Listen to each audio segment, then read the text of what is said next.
subscribe, like Radio 360.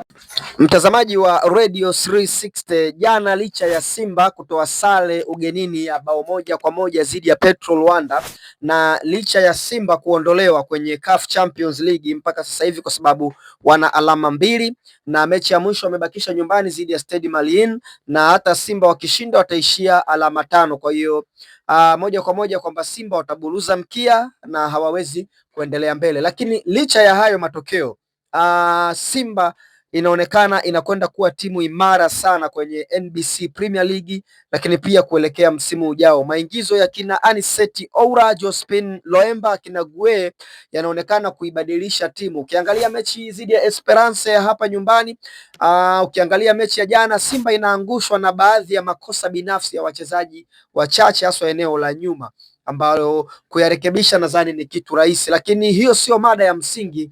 Nataka tumzungumzie Jospin Loemba, fundi wa mpira huyu ambaye ametokea kule Congo Brazzaville, lakini usajili wake ulitokea kwenye nchi ya Cameroon kwenye klabu ya Colombi Sports.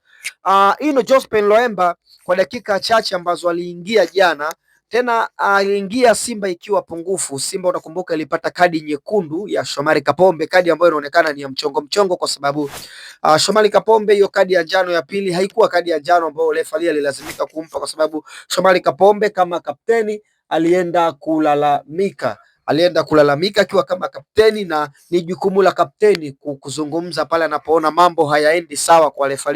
Kwa hiyo kitendo cha kulalamika akapewa kadi ya njano ya pili, kwa kisa tu amelalamika, basi ikawa kadi nyekundu. Kwa hiyo licha ya Jospin Loemba kuingia Simba ikiwa pungufu, Simba ilibadilika na ilionekana kwamba kweli Simba ni timu.